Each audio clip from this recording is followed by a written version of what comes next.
Ladies and gentlemen, please take your seats. Our program will begin shortly. Ladies and gentlemen, please take your seats. Our program will begin shortly.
Good morning, everyone, and welcome to the 2026 IIF In Conversation series to kick off the IIF Spring Meetings Week events.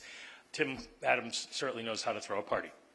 My name is Michael McKee. I am the International Economics and Policy Correspondent for Bloomberg Radio and Television, and it's my pleasure to be the host of today's meetings and to welcome you all here. The Institute of International Finance has curated a remarkable program built around the theme Deciphering Risks, Defining Opportunities, and this week's sessions are designed to foster candid, substantive dialogue and the forces reshaping global finance from the diversification of trade and capital flows to policy divergence, evolving defense priorities and rapid digital transformation. A very full agenda.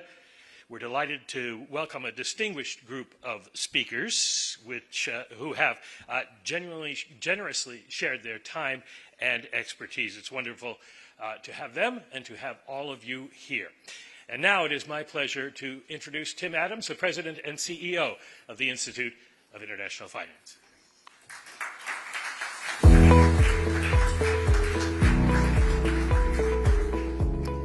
Thank you, Michael. Thanks, everyone, for coming today. Happy spring to you. As T.S. Eliot said, April is the cruelest month. I think he suffered from hay fever and allergies, so if I sneeze while I'm up here, I apologize ahead of time. Last April, Secretary Scott Bessent joined us and reaffirmed the U.S. commitment to the Bretton Woods institutions, albeit with a back-to-factory settings mindset. Frankly, I applaud both the reaffirmation and a focusing on the essential pieces, the essential mission of those institutions. He also reaffirmed the reserve status of the United States dollar is a global reserve currency. I think the room at the time breathed a general sigh of relief. Today, the Secretary is back a year later to join us on a different topic. It's broadly speaking a focus on development, human flourishing. Now we could fill this room with all the research and policy papers published over the past few decades on how to improve the state of humanity globally. Everyone has an opinion. Interesting, living conditions has improved radically. It often doesn't get discussed. The share of global population that lives in extreme poverty has plummeted by 60%. It was at 60% of the population when I was a young man, and it wasn't that long ago. It's less than 10% today. The UN Human Development Index has risen steadily since 1990. Global income inequality has actually dropped. Literacy rates and school enrollment has skyrocketed since 1970, and infant mortality rates have plummeted over the past 50 years. The list goes on. Women and girls' education, women's role in the political systems around the world, access to medicines, access to clean water, electricity has all improved. The question is, how can we accelerate these trends? Personally, I think there are a number of important component pieces, and we're going to hear more about that shortly, but such things as just property rights. I was in Senegal 15 years ago, and I met a mango farmer who wanted to put in place an irrigation system for his mango farm. Unfortunately, he couldn't get the capital to do so because he didn't have title to the land. But the land had been in his family for generations. Simple things that we take for granted. Property rights, access to capital. I can't tell you how many small and medium-sized enterprises I've met throughout Africa or Asia or Latin America, just simply access to capital. And as the adage goes, capitalism without capital is just another ism. Access to markets and trade. Trade creates prosperity. Trade creates and builds wealth. Access to markets and trade. General education, incredibly important. Support for science and dissemination of research. Think of the Green Revolution. Norman Borlaug, many of you in this room maybe don't know who he is, one of the most important individuals in terms of the Green Revolution. He was the father of the Green Revolution, an American agronomist who changed the nature of wheat yields in India, but transformed agriculture production globally and raised the level of calories that we consume, maybe me too much, the amount of calories that are consumed globally. Health and human capital. I also like to note that when I was in the U.S. government, the U.S. Treasury, back in 2003, in the Bush administration, we launched PEPFAR, the President's Emergency Plan for AIDS Relief, which has invested over $120 billion since 2003. It has saved, ladies and gentlemen, 30 million lives. And I'm glad to see that this administration has remained committed to this incredibly important program. It saves lives. And of course, just simply robust economic growth, private sector capital formation and productivity is a necessary condition for businesses and economies and people to prosper. The kind of work that Citi does, or Stanchart, or Revolut, or TI-CREF, general prosperity comes from private sector capital formation from economic growth. It is a necessary, not always sufficient condition, but you can't have rising living standards without capital formation and economic growth. So here today we're going to deepen the discussion with a conversation between Bjorn Lomborg, who runs the Copenhagen Consensus, and the author of How to Spend $75 Billion to Make the World a Better Place. I've had this book on my desk since it was published in 2014. It's a great publication. If you haven't read it, you should. I'm sure Bjorn will give you some copies. It really is, how do we do development and a cost-benefit assessment? How do we get the most bang for our buck? And that conversation is often missed in this town and other capitals. And of course, we're delighted and honored to have the Treasury Secretary Scott Bessent back today to join us at our spring meetings. So ladies and gentlemen, please invite to the stage Bjorn Lomborg and Secretary Scott Bessent.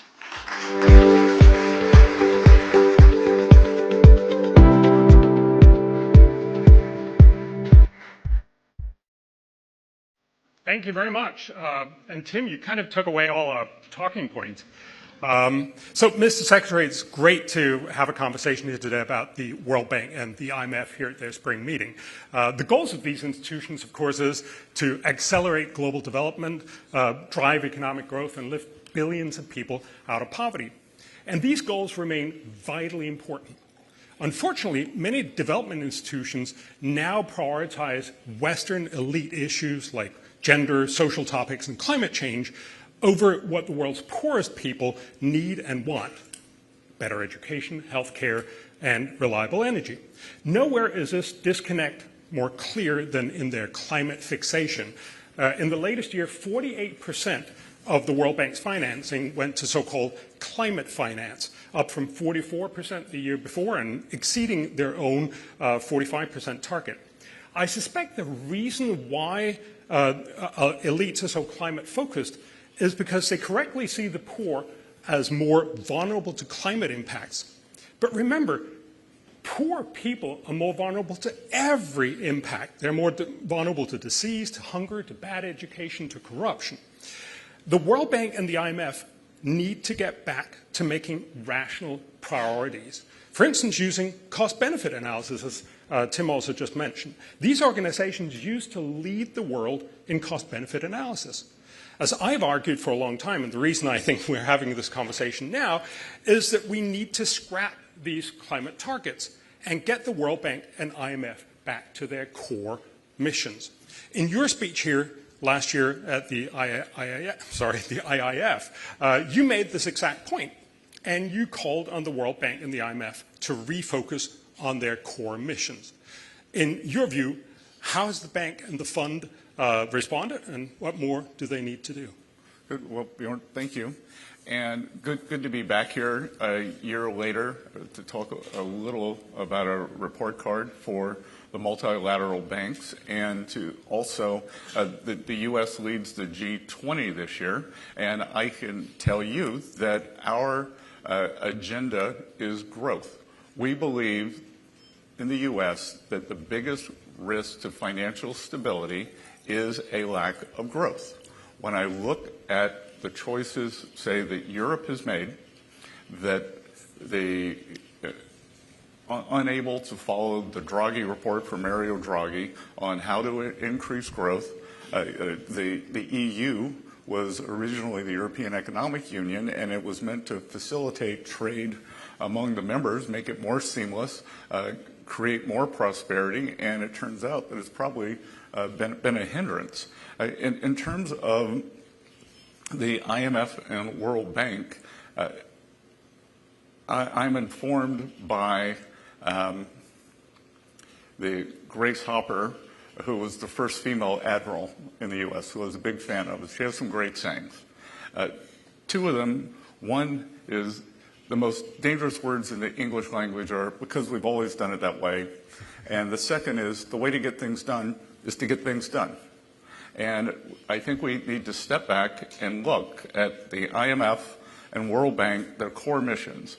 The IMF, I believe, is global financial stability and stabilizing on the countries that are in bad equilibriums and getting them back to a sustainable path, an economically sustainable path.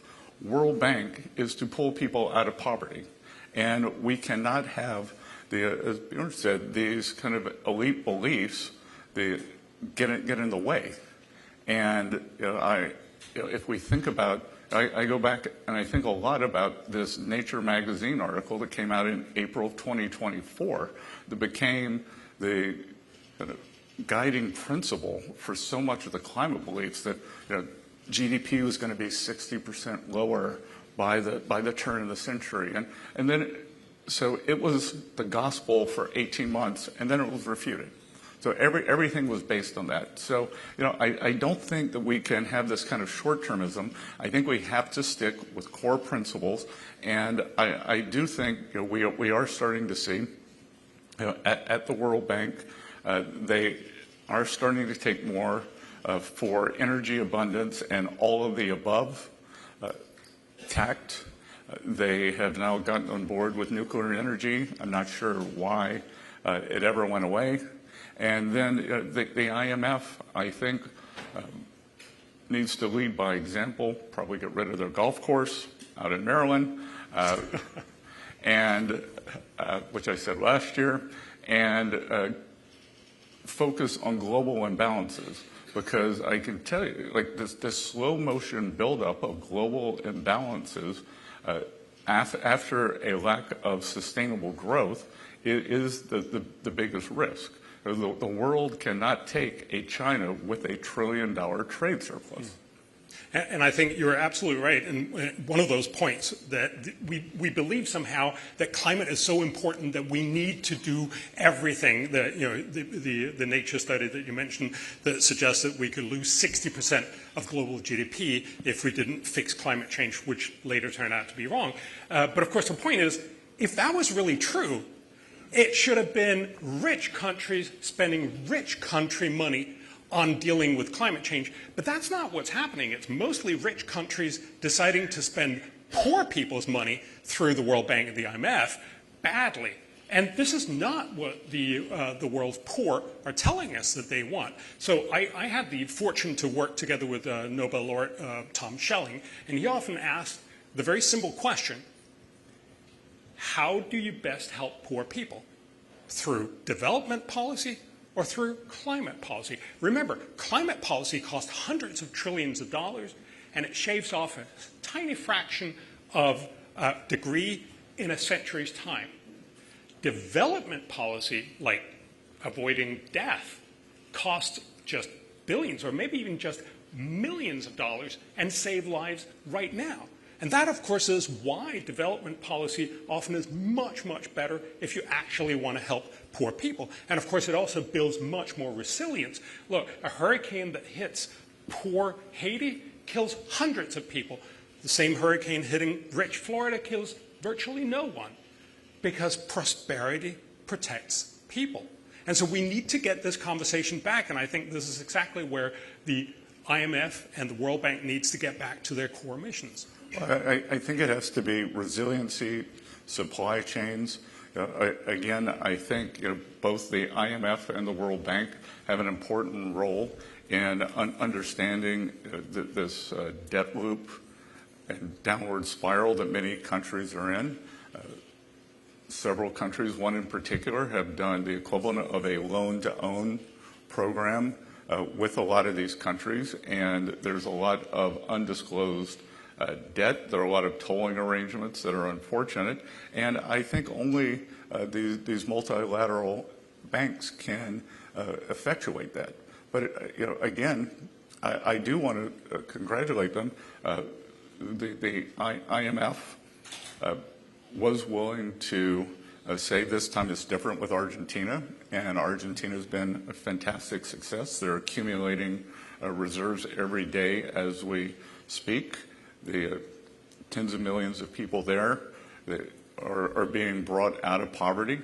The government of Javier Milei, I'm very interested to see, it was the poorest the poorest elements of Argentine society who voted for him this time around, and the young people. So there's optimism there. And then the IMF is working on bringing Venezuela back into making it look more like a normal economy, and I think will play a very, very important role there.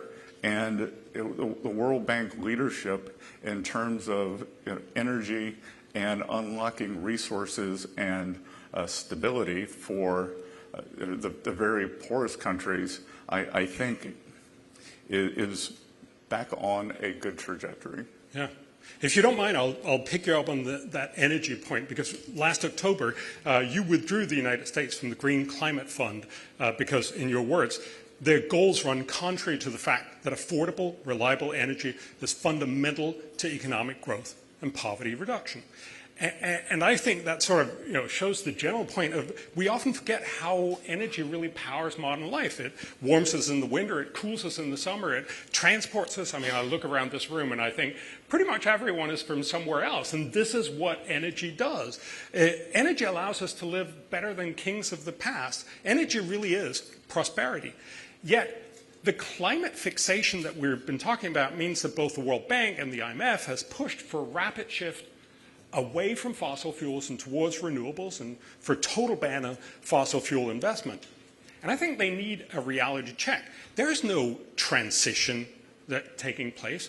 Globally, we use more renewables, yes, but we also use much more fossil fuels. The world still gets more than 80% of its total energy from fossil fuels, and the decline is so slow that on current trends, we will only get to 0% in 4 to 10 centuries. Germany has spent famously 700 billion euros on its energy shift since 2002.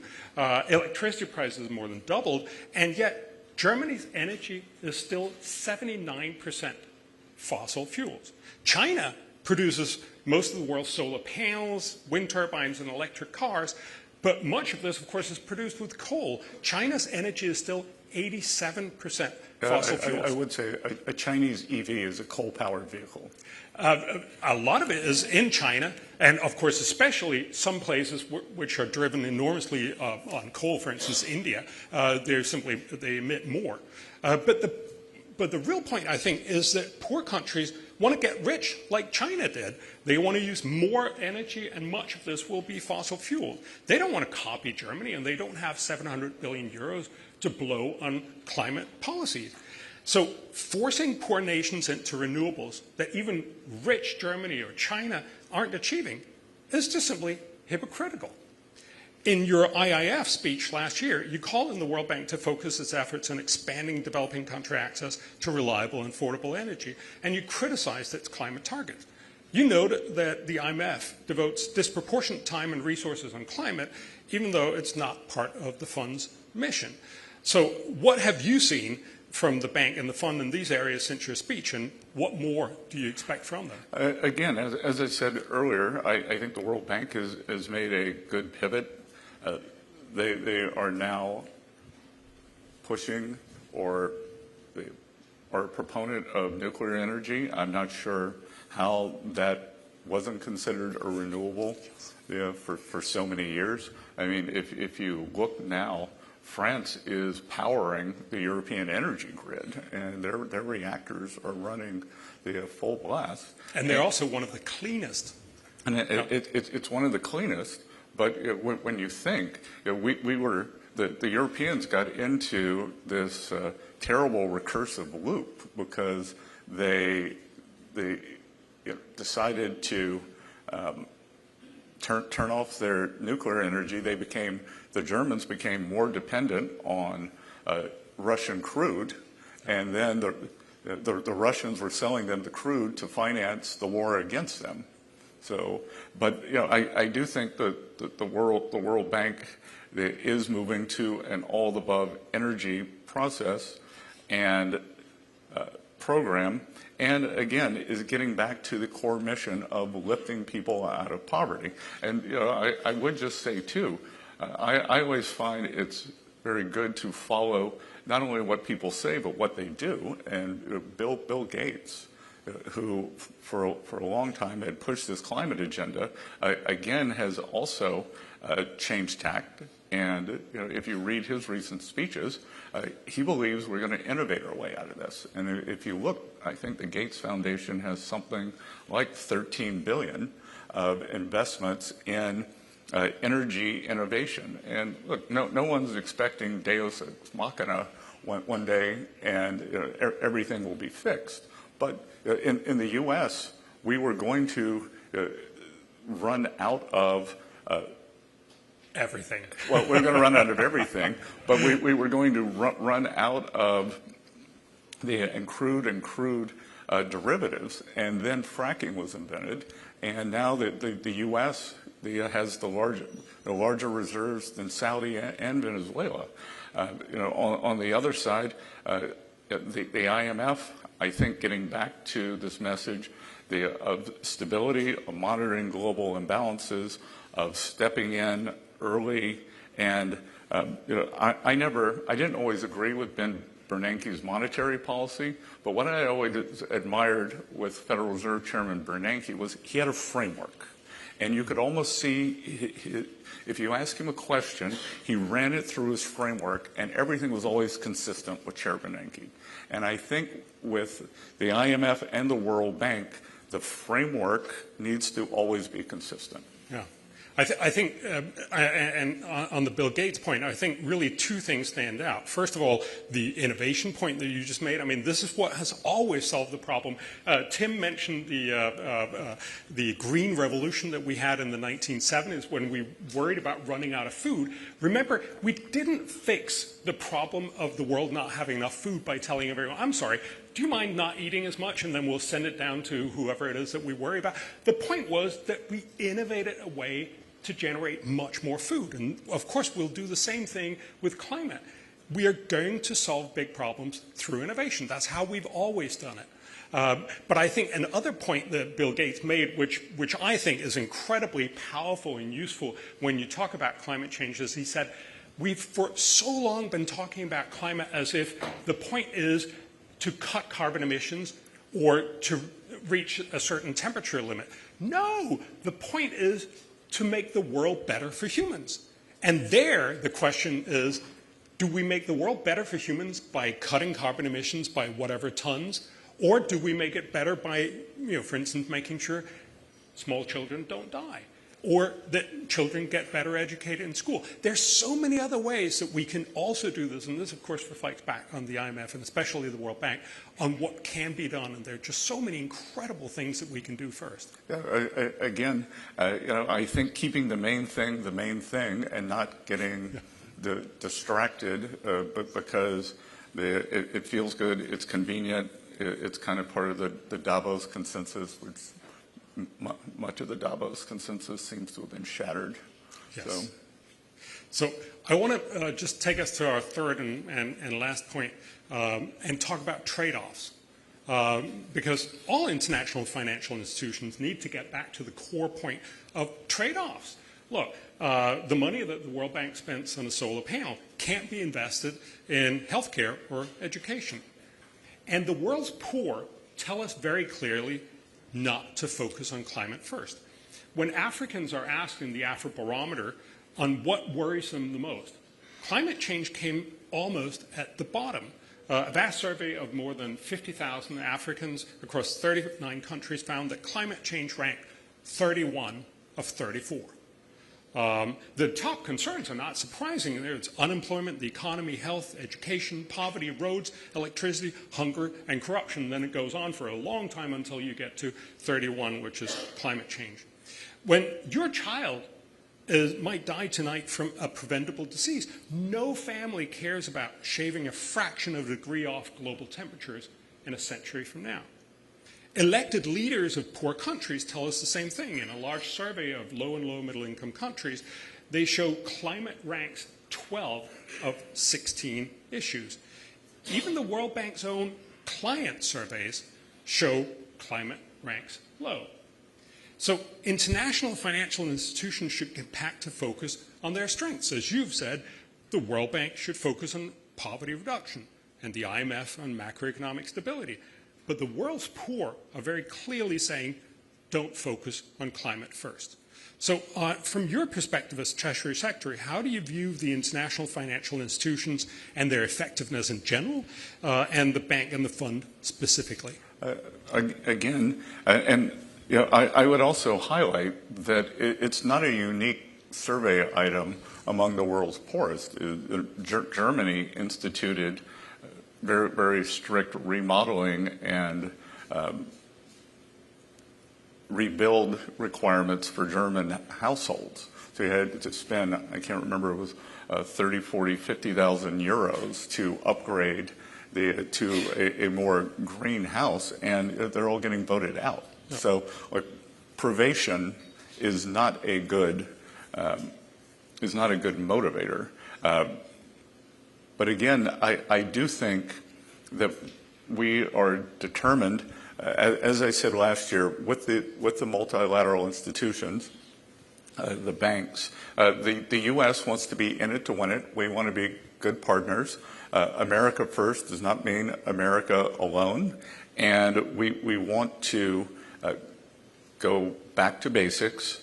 And these banks were invented around Bretton Woods, which was post World War II. Europe was, and Asia was a unique time in America, and it led to incredible prosperity across the world. So why can't we do that again? And why can't we focus on growth? Like, what are the tools? What is hindering growth of these economies? Is it the unsustainable debt, which is the IMF? Is it the poor infrastructure, health and hygiene, which is the World Bank?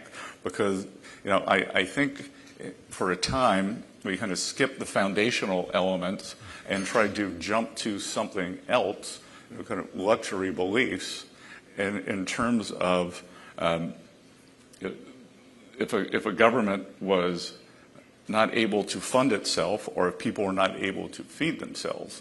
And I think we've just got to get back to that. I think Ajay and Kristalina have gotten the message and are moving forward in a very, very constructive way, and I want to congratulate them.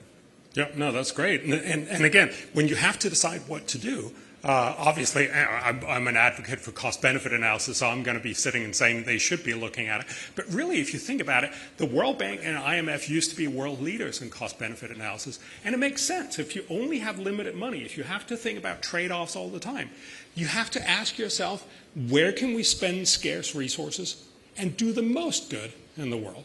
And this is exactly what cost-benefit analysis does for you. It allows you to pick out the really, really good policies and make it just much more likely that we can actually achieve all these goals that we're talking about. Well, yes, and I think projecting anything that, if you look, economists have trouble projecting 3, 6, the 12 months, whether it's my economist at Treasury, whether it's the IMF or World Bank economists, and try to project something so far into the future. If you think about a y-axis and an x-axis, what we're really thinking about is the z-axis in terms of the trajectory. And why does the trajectory matter? Yes, the climate does change. As we all know, that the natural habitat for the Earth is actually water. Ice was probably it's a very long cycle, but ice was an unusual cycle. And we are going through cycles, and I believe that it is very difficult to deconstruct the reasons around why anything changes, but I think we've got to step back. What do we know? We know it's changing, and how do you increase resiliency? Yeah, exactly. And resilience really comes from more prosperity. And at the end of the day, of course, yes, climate change is a real problem, but if you're poor if you have all these other problems that you struggle with and you're vulnerable to disease and corruption and bad education and so on, these are the things that we can really help people with first. And so this is where both the world's poor is telling us we should focus, and this is where we can do the most good. And the cost-benefit analysis very clearly says this is where we should be spending our money. Look, I couldn't agree more. U.S. foreign policy got off course. At a point in Afghanistan that it became a social mission, and the mission was, okay, we have to do this in the schools, and we have to have these goals. And now, like, Afghanistan's fallen back into ruin, and what we should have done was try to make a sustainable government rather than try to, from the top down, overlay our values on a completely different system. I think we could have gotten a very different outcome. So I notice that we've run out of time, but I wanted to stop you when you said, I couldn't agree more.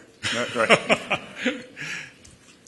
So thank you. Well, thank you. And again, my message is I think that both of the institutions are working on getting back to their core missions. I look forward to working with them over the remainder of President Trump's term. I think that they have a valuable role, and I believe that we can all work together. The U.S. will have G20 this year, G7 next year, and the coordination between the U.S. leadership in both of those and the IMF and World Bank, I think, can be very powerful. Brilliant. Thank you. Thank you.